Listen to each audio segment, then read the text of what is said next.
Yo, what is up YouTube? Welcome back to the official Cardgame YouTube channel. And in today's video, we're just going to be taking a bit more of an in-depth look into my trading card game, Resolution Breakers. So Resolution Breakers is an indie/homemade trading card game, or TCG, created and developed by myself, Martin Chesler.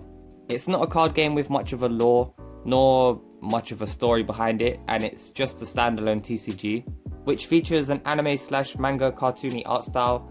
Within the game, there is a range of different factions, just to name a few. You have the Dojo faction, a samurai Edo Japan themed deck, heavily inspired by the Sengoku era. You have the Rune Knight, a band of medieval knights who idolize and find something mystical about the moon and believe it to give them strength. The Psychic Mafia, who is pretty self-explanatory. It's a mafia family of espers and psychic users. The FED, that stands for Final Enforcers Department, a police force made up of cyborgs, androids that travel space, catching criminals in many worlds, plus many more, which you'll see throughout the development of the game and the future of the game.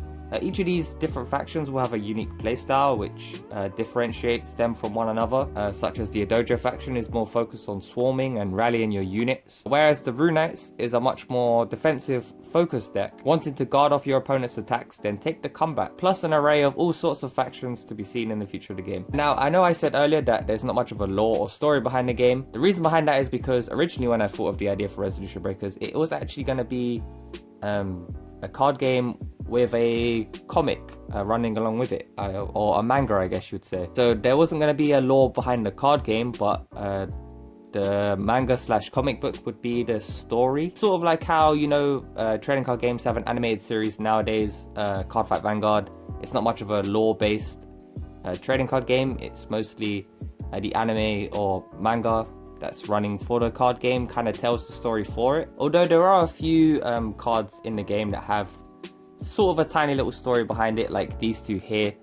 This card here is the leader of the Psychic Mafia faction at the moment, and he is the son of this card right here, which he was the original leader of the Psychic Mafia. So there's a kind of a little bit of a story behind some kind of cards. So Resolution Breakers is played with two players, battling each other just like any other generic traditional trading card game. Players will create an exactly 50 card deck with and around the aforementioned factions within the game. Decks work better if it's a single faction, as with their unique playstyles, they aren't necessarily fit to work outside of their specific faction.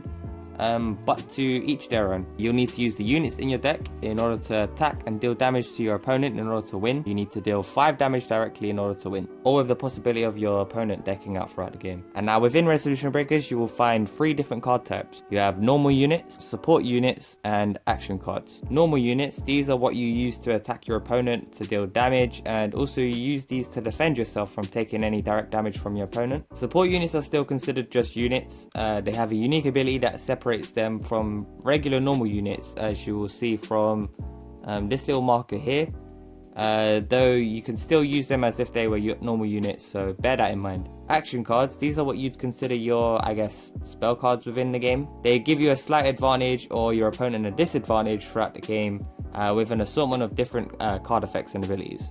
And now, what I mentioned in my previous video about a key unique feature that's in Resolution Breakers is that the more you take damage, the more abilities and effects that your cards gain. Whereas when you haven't taken any damage, most of your units will just be normal units with no abilities, no effects, and they're just all plain vanilla cards. But as you take more damage throughout the game, your cards will gain their special abilities, their unique effects. For an example, I'll show you here. As you can see, this little blue diamond here, these little things represent the amount of damage that you need to take for these abilities to first become active on the card. And now this is called resolve. The resolve of your cards, the resolve of your deck. Basically, the more damage they take, the more active they become, the stronger they become, and the more will they have in order to defeat your opponent. So their resolve.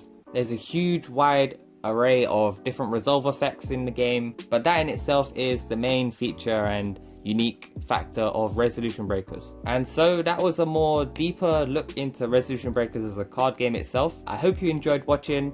In the next video, we'll cover over a full how-to and learn to actually play the game itself. Thank you very much for watching. Be sure to like, drop a comment for me down below, subscribe if you feel up to it, and I'll see you all in the next video. Until next time, peace.